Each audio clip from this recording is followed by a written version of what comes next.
can pull in contacts from any number of sources, Facebook, LinkedIn, Twitter, Gmail, and Windows Live and Exchange as well. So I have some Gmail contacts pulled in. I also have a number of other accounts linked up here, but right now they're filtered so as you can't see them. I can change that, of course, and say which contacts I want to show. So maybe I'll show some of the Facebook contacts in there as well. You see a lot more things here.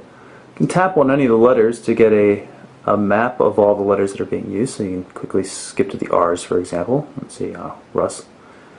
Swipe left and right, and it'll pull in feeds from all your different services. Show you what's going on. Recently contacted ones. And back to the main menu.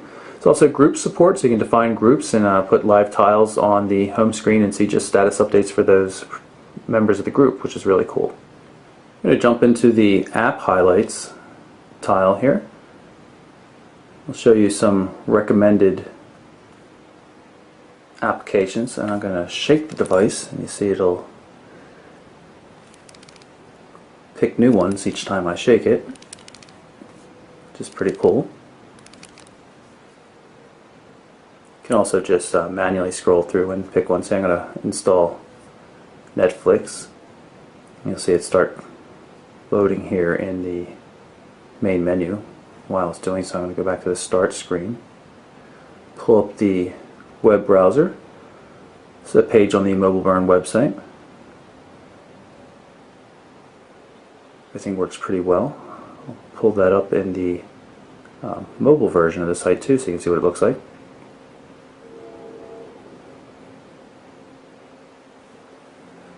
Jump in here, you can see your favorites, and I go to, say, Nokia support just for something different. And I'm also going to open up a new tab.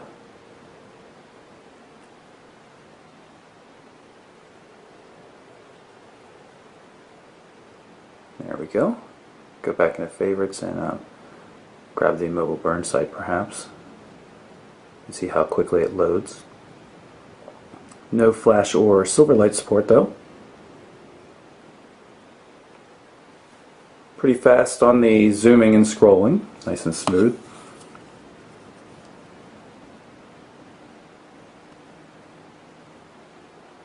Quite impressive overall, although with without having the WebKit extensions that are used in a lot of high-end mobile sites, you'll miss out occasionally. But still, quite a nice browser, and I've not seen it work better than this on any other Windows Phone device. Go to the Zune player, take a look at some of the music I pre-installed on the device.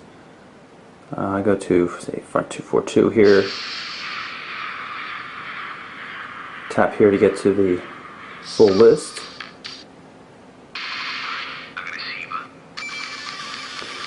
Plays in the background naturally.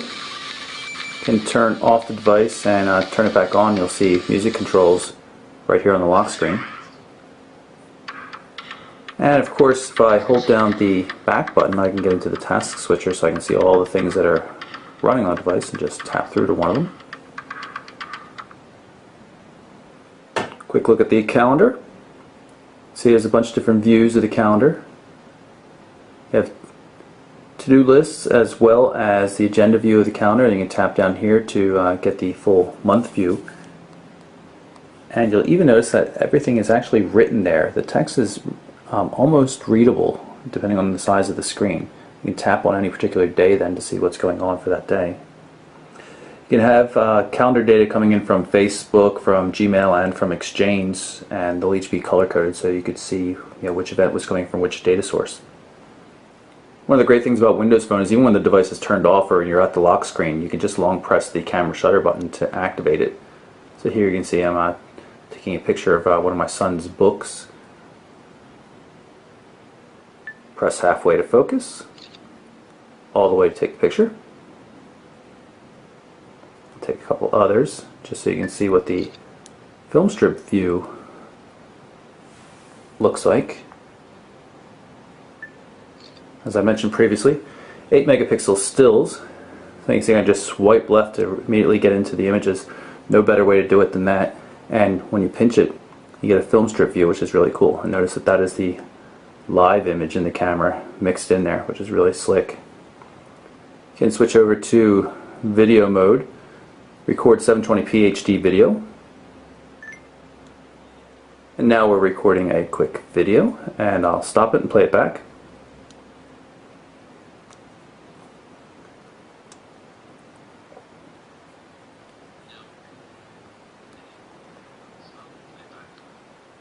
One of the weird things about Windows Phone that's not been addressed in the Mango update is the volume control. Everything is tied to a single volume control. So media playback such as videos, ringtones, everything on a single volume control, which is kind of annoying. You do have quick access to switching it to different vibrate modes, so right from the status update or the notification area that pops up when you hit the volume control.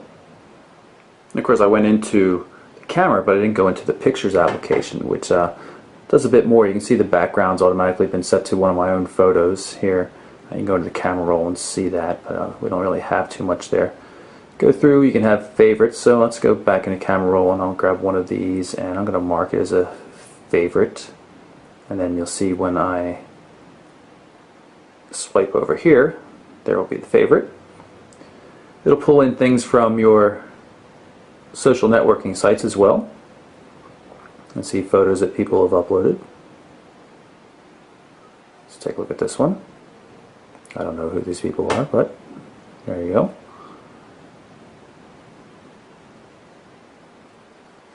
And I also like how you can access pictures based on the date. It's a pretty interesting view. Of course, flip through again. See photos just of particular people. The Marketplace tile will just take us back to the Marketplace, which is where we were looking at the highlighted apps. I'm going to go into Games, and I'm going to search. Now, notice I'm going to tap on the on-screen button and not down here on the actual touch-sensitive button down here.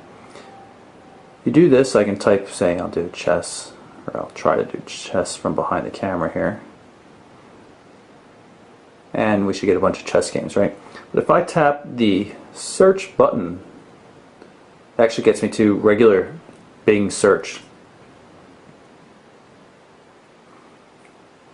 At which point, if I were to type chess, if I were capable of it, you might also see applications surfaced in the results, but you're going to get web-based results as well. You can switch through and get to local results. Of course, you're not going to find local results for chess, but we might for pizza. And you can see it shows the maps and local pizza places, and you still have local web search as well, and you can also see that there's a Pizza Hut app available, and I'm sure you can get pictures of pizza as well. I had wanted to show you the Nokia music player, just because it's a little unusual that two music apps will be on the same device, but you can see I'm having problems loading it. It starts to load and then just kind of craps out on me. It had been working earlier though, and there were some subtle differences that made it worth pointing out, but fortunately I can't show that to you right now. You can see the Me tile down here. This is you know, all of my contact records from various sources, LinkedIn, and I can post a message. You can see I can set which service it's going to go out to. I'm just going to do it to Windows Live since I don't really do that, and this is a test message, so I'll just say test. There's a little autocorrect there. Post that out and it will go to my Windows Live account. And you can see there it says test. You can see all notifications coming from social networks and everything.